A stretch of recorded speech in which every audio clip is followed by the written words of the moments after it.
This is Jet with Pop Austin Media, and I got MC Burn the Great in the building. How's life, man? It's good. What's good? What's happening with you? Everything's good. Living.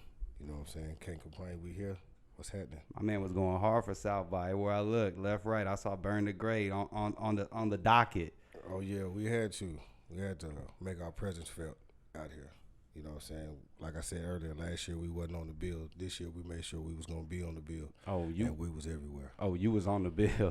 Times a lot of that though, but I love that. Shouts out to that. We'll get to that in a little bit. Let's start from the beginning though. Where's Burn the Great originally from? Well, I was born in Sacramento, but I didn't spend very much time there. I've been in Austin my whole life. You know what I'm saying? I was just born out in California. Basically. But I tell people all the time, I was born in Cali but raised in Texas, so I'm from Texas. That's how I look at it. So yeah, okay. Yeah, you a Texan. All the way through and through. You cut me open, I bleed burnt orange. Oh, let's get it. You feel me? Was burnt orange, so what brought you to, like, what made the leap to come to Texas? Was it just a change of scenery?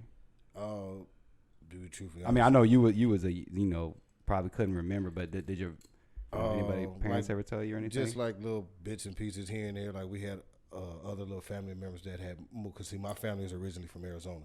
You know what I'm saying? My mom, my dad, like uncles, everybody is from Arizona. I'm like one of the oddballs that wasn't born in Arizona.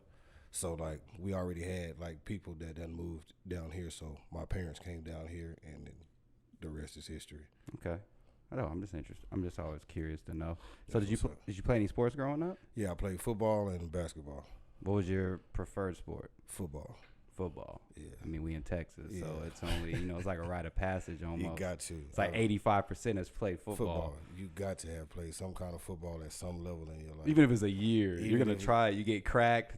The first crack, that lets you know if people going to stay or not. That lets you know if it's for you or not. If you can get up and take another one, okay, then it's for you. Yeah, you got to get cracked. Yeah, you got to. So then how was childhood in Austin? And what part of Austin was it?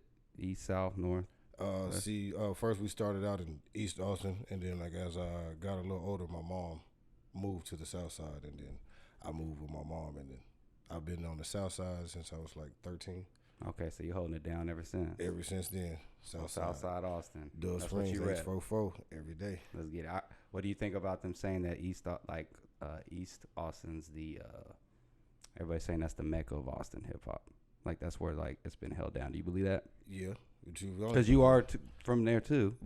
But to be truthfully honest, because one of my cousins, God rest his soul, the bully, ESB, you know what I'm saying? He's from the east side hard, you know what I'm saying? So like I can see where they say that, like I can do that. But now like south side we holding too. Oh yeah. We here. I mean a lot of parts of it. A lot of people are moving up north side and holding down the north too. Yeah, exactly. You know what I'm saying? So like but I can definitely say that it started on the east side. That's true. What high school did you graduate from? Crockett. Okay. Yeah, Crockett High School. How was high school? Did you play football through all 4 years? Yeah, I played varsity football from sophomore year to I graduated. Oh, okay, yeah. So you're not just getting that in Texas easily. No. Well, it's kind of like a lot of the times they'll halfway transition cats if they want to, but the ones that they really think that have some shit, they're gonna let them go there. What'd you play? I played safety and wide receiver. But offense or defense, what'd you like better? Defense, I like to hit. Okay. I like to hit. Okay. Let them know you finna be here all day. Every time you come across here, you finna. You got to feel me. You catch it, you're gonna get it. You gonna better think twice. Oh man. So yeah, defense was where I was at. Okay.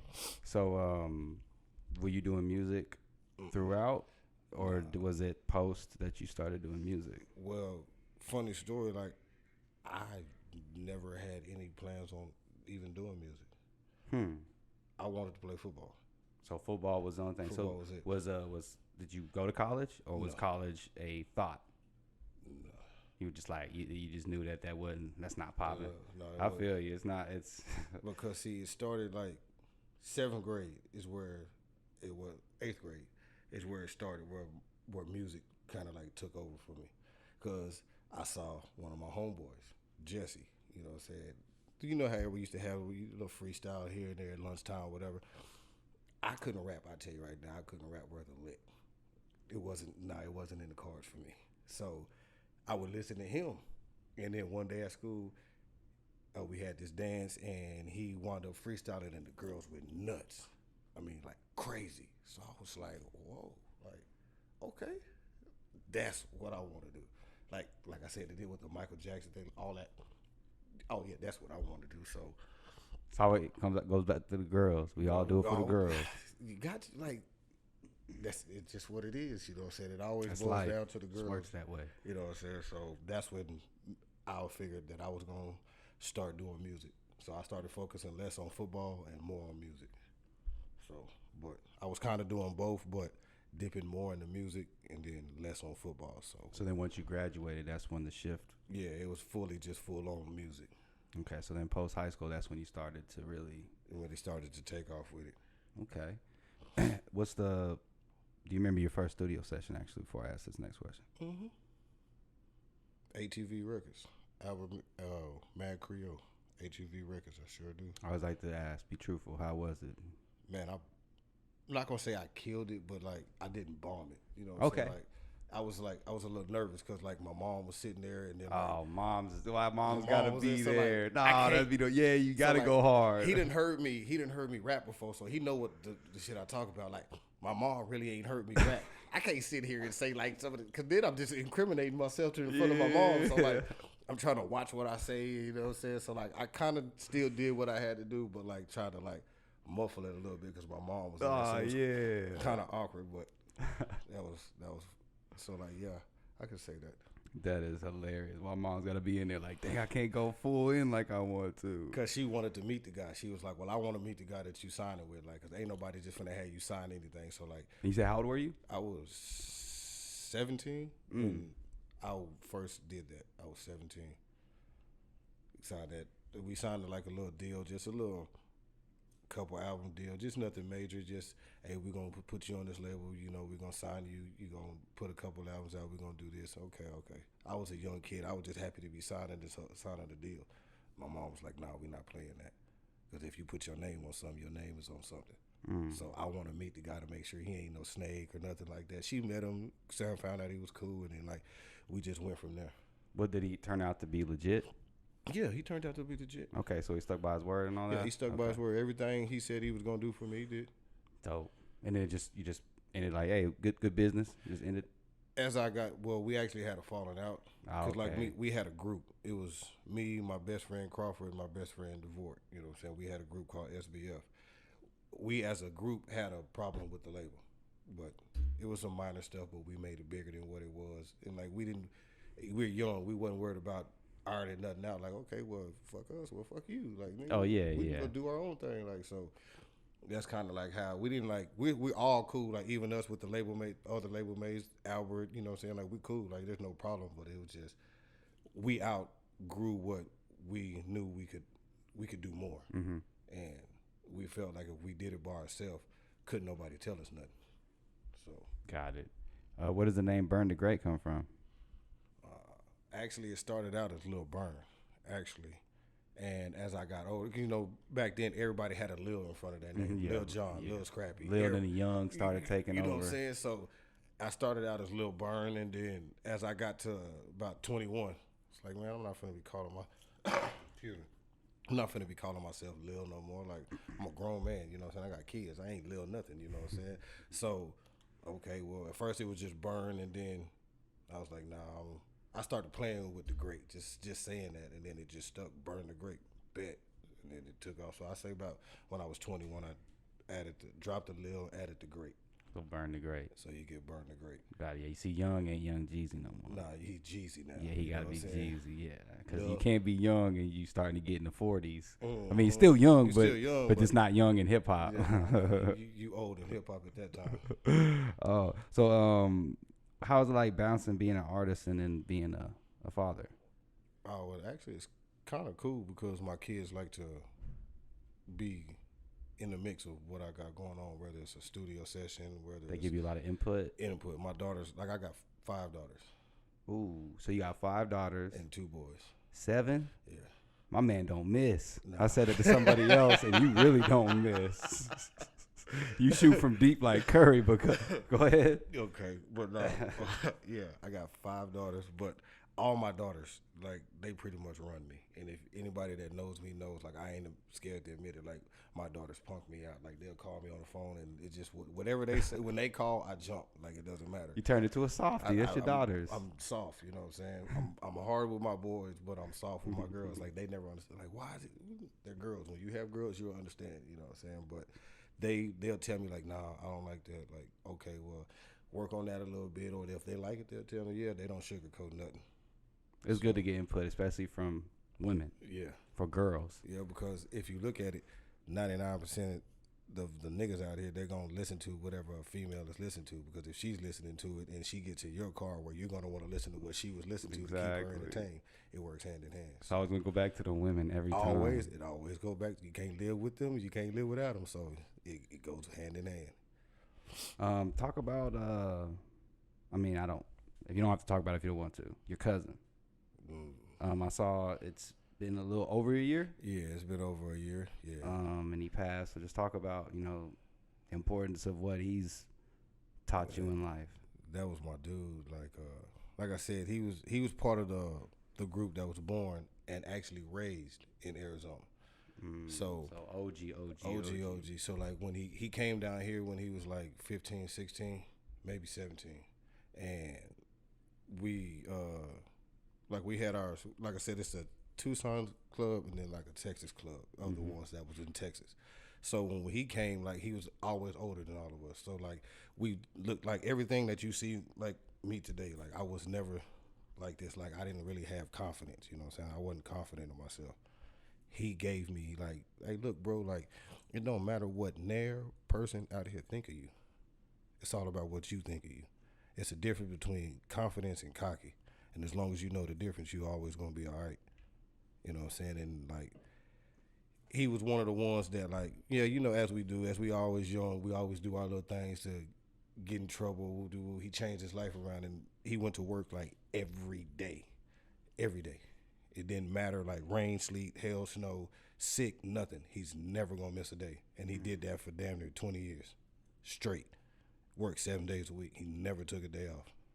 And, that kind of like, so losing him like that kind of like caught up to him. It caught up to him because these jobs can work you. 9 to 5 can work you to death. Yeah. They don't give a damn. They don't care about your well being. No, well, this guy, I do get you on that point, but I'm not saying in a sense, but it's just I'm saying the broader scope of the business. And companies. They don't care. Yeah, but go ahead. Like, as long as you making them money, like they don't care. But like he was just all around good dude. Like he was like this chain that I got, this one right here. Like he was the type that like he knew what you like.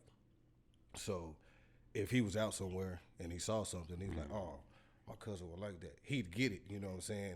And then like you'd see him, he done bought it like 2-3 months ago. And then when you see him, he have a whole, hey, I got a little package for you, you know what I'm saying? He's like, ready to give it. So when you go to his house, you know what I'm saying, he got this little package, you thinking you finna have to pay him all kind of, you know what I'm saying, like, okay, I'm finna have to pay him like 40, 50, 60, you know what I'm saying, some money for this. Like, he want $5, $10. Like, and it's like maybe like $200-$300 worth of stuff. Like, that's just the type of dude he was. He was the jokester, the prankster, like always pulling pranks. He was just life of the party, but like he was that cool cousin, you know what I'm saying? And like, he just showed me a lot, and then like losing him like that cut me deep. Like, but it also made me refocus. Like, because like doing it for him, I do it for him. I wear this chain, this necklace every day. Like, I never take it off. And who is that? Him? Yeah, this him right here. I never take him off. Damn. You know what I'm saying? I do remember seeing that at I think I even commented on it. I like that. Yeah, and then even on my logo, like I got his name at the bottom of my logo right there. Shout him out so the people can know. Shout out Rich Lee. Long live Rich Lee. Fanboys forever. Know what I'm saying? Rest in paradise. Damn. He even gave me the fanboys. Like, that was his idea. Like, he came to me because, like I said, when we left that label, you know what I'm saying, like everybody kind of went our separate ways, and he was like, hey bro, like everybody got their own label, everybody got their own group, like you gotta have yours. And he was like, well, we gonna do some music and we gonna call ourselves Fanboys. It started out as family after money, you know what I'm saying, and then like So we took off with it, and then like he was always into doing music, but he kind of wasn't into doing music. He was just all about getting money, and working was getting his money. So like he wasn't really too much worried about rapping. So he was like, "Hey, you take that and run with it." So he actually gave me this. So like when he died, I only felt it was right to put his name on it. Dang, that's man. Well, you repping it right here, man. Loud and proud. Always long live Rich. Rest in paradise. Long live. All right, let's talk about the South on a upbeat note. You went crazy for South by. We were talking about that before the interview. You said that before we started getting into it. I mean, let's see. I'm gonna name a few. You had the Zaza Land one. Yes, sir. You had the one that you had like a few at Longhorn Daiquiri. I know I was at the Insanely Gifted one. You had another one that was like Gains and Growth. Just talk about how you was able to get those. And you said before you was really plotting and scheming while there was the pandemic going on in the South by drought. The way I see it, like the way, and then it goes back to another. Like my cousin was always dropping jewels, always giving you game. You know what I'm saying? So like one of the pieces of game that he always gave me was, it ain't what you know, it's who you know. So when you talking about being in this music, yeah, you can be the dopest rapper out here, but if you ain't out here networking with people, if you ain't out here talking to these people, like, and they don't get these people familiar with your face and what you do, like, ain't nobody gonna take you seriously. You know what I'm saying? So like to answer your question, how I got up with these, it was like just tapping in with people like Dominican J. Shouts out Dominican J. A lot of shout people. Out big Dominican J. Shout him out. Tool Man, like Nez. You know what I'm saying? Like just networking with different people and being able to talk to them and just establish bonds with them and show them my craft, and then it's just like they were just throwing me opportunities, and I'm never gonna be the person to pass up an opportunity. Hell no. You put a mic in my hand and it's going down. Yeah, you rocked it. For real. Like, yeah, that's how you rock it. It was like, I was like, yo, gotta, just give him to plug his stuff real quick, another thing, one thing, and I cannot forget Insanely Gifted Radio, because they also did a lot, like with their top 20 countdown, getting me out there, and I saw that. Yeah, I saw so you. I have to really shout them out. I I can't say that without mentioning them too, because Insanely Gifted Radio has done a lot for me. Shout out White Brother. Shout out White Brother and Tavon Marshall. You know what I'm saying? Like, I had a little awkward encounter with White Brother. Oh yeah. I don't know why. Cool He was just looking a little. I don't know what was going on. I was trying to talk to him, and he was just like, "What's going on?" I don't know. White Brother. Hey, I fucks with you, man. What's up? He be in his own world, but he cool. He do be in his own world. I fuck with White Brother, man. I like what he's doing, man. I like what he does. He's very entertaining too. Very. When he really gets going. Oh yeah. Put a mic in his hand and you're gonna laugh. He's a great promo. Yes, he is. So speaking about that, I was talking about this. We're talking about this in the office. South by slump.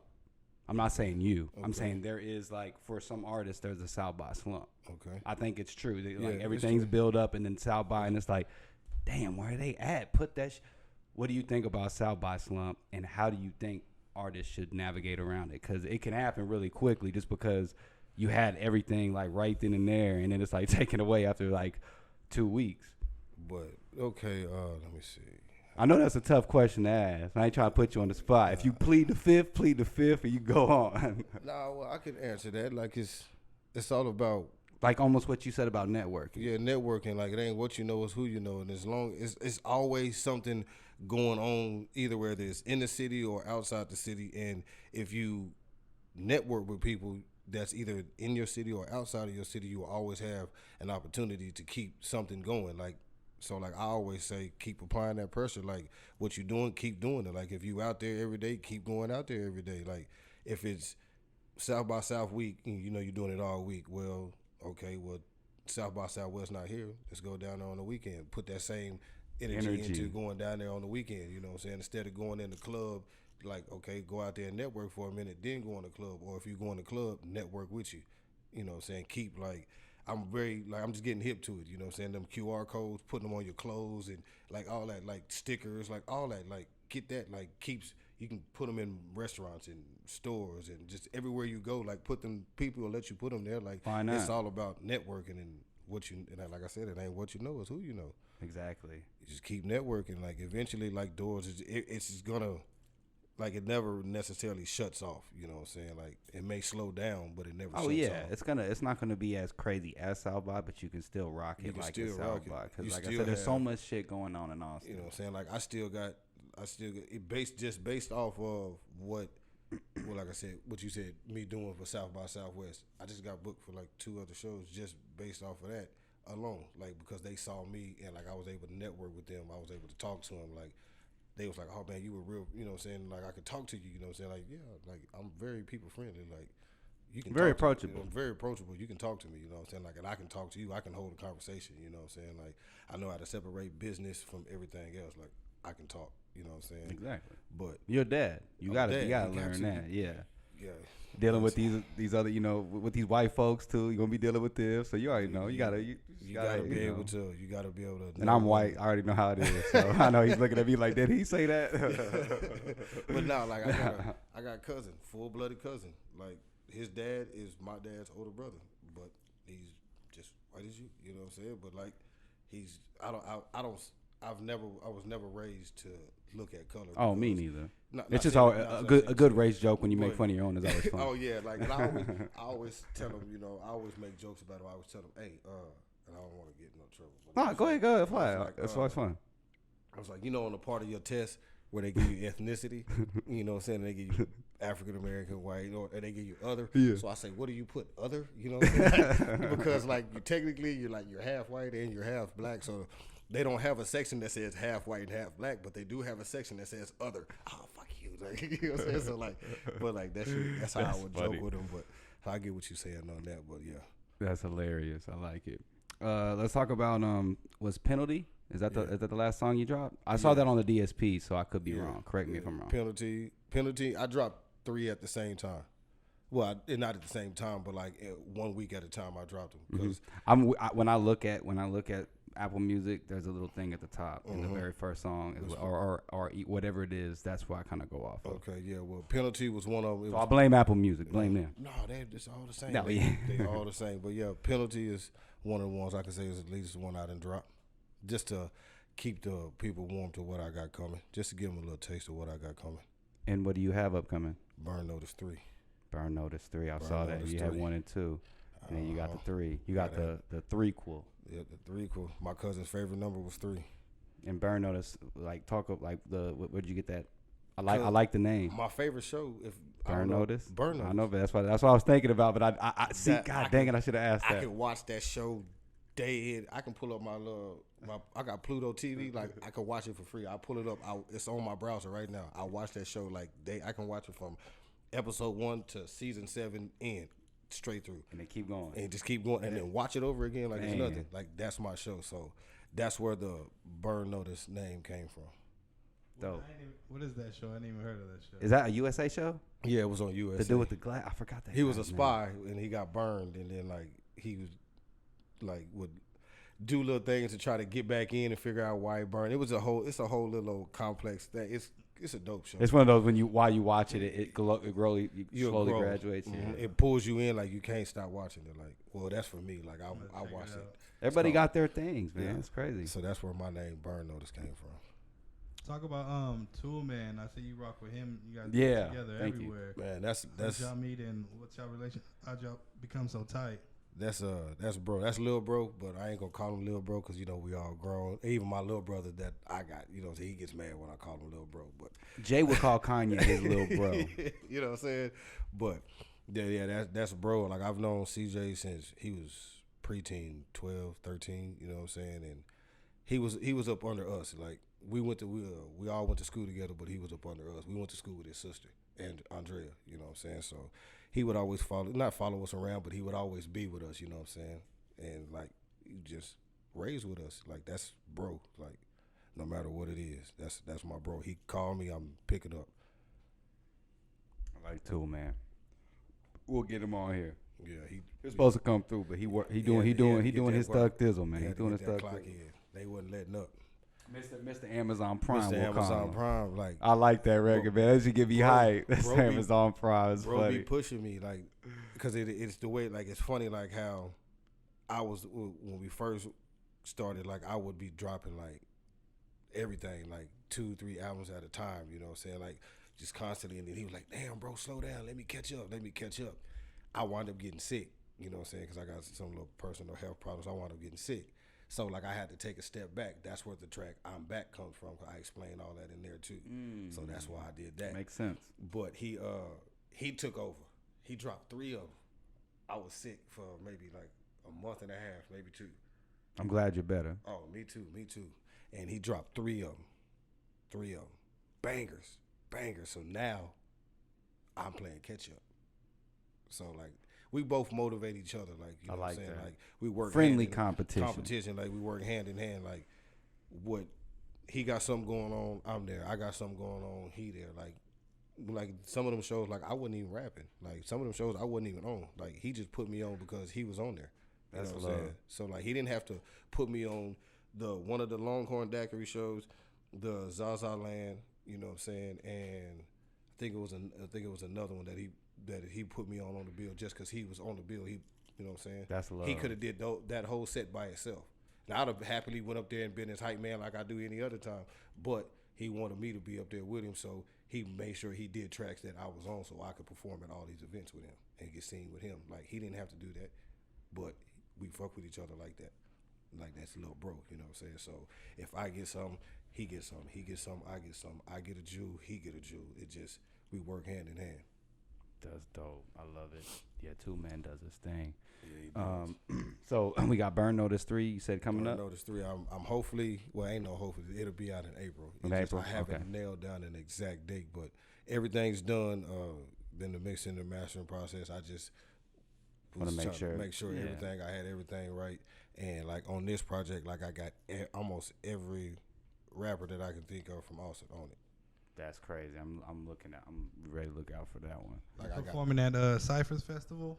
Yes, I am. You are? Dope. Yes, I am. We'll definitely be out there. We'll see you. Shout out to ATX Cypher. And Cypher is dope. That's my dude. Cypher be spitting. Yes, he does. Like when you were this, like, God dang, Cypher be eating. Yes, he does. Like that right there. Like I tell people all the time, like don't sleep on him. No, he's got it. I really fuck with his music. He be going crazy. I'm like, damn, Cypher be eating that motherfucker. He can get on. He can talk. There's nothing that he can't talk about. Like he's some of your favorite rappers. Like he got them on their track, or they got him on their track. Like, and he represents like he has the Austin look. Yes, he does. Like this is a good thing. No, it's weird. He has the weird look, but he be spitting his ass off. You know, be like, he has that look that'll make you want to pay attention to him. Like you're like, what the hell? And then he starts spitting. You like, now you drawing into what? Like, oh, for real. Shouts out Cypher. We're gonna have him come through soon. Shout out my boy. We did one on the early stages, but we're gonna get him in again. Yeah, he blessed me with something on Burn Notice 3 too. So I'm gonna look out for that. I know that's gonna be crazy. Where can we find you at? Speaking of that, on socials and on the DSP's digital streaming platforms like Apple Music and all. I'm on all digital streaming platforms: Apple Music, iTunes, Spotify, YouTube, Deezer, Tidal, like all that. All you got to do is put my name in, Burn the Great, you see it, just like that. You know what I'm saying? Space it out, because when I did it, uploaded, they spaced it out. You know that's why I spaced it for him. I appreciate it. Because I actually originally had it going all together, but it looked too clustered, so I was actually glad they spaced it out. So blessing in disguise. You're like, let's rock with it. And then IG is Burn the Great. All together. All together. Burn the Great. All together. Yep. Because I don't even be looking at my own name. You know I forgot how I did it. I think it's burn underscore. Oh, okay. Yeah, burn underscore the great. I stand corrected. Great. You know I just tagged you on some social media. Appreciate so I know. Okay, yeah, appreciate that. Thanks for that one. Facebook is I got an artist page that's actually Burn the Great. Just space it out. No underscores or anything. That's my artist page on Facebook, and my personal page is Burn Mentor Jr.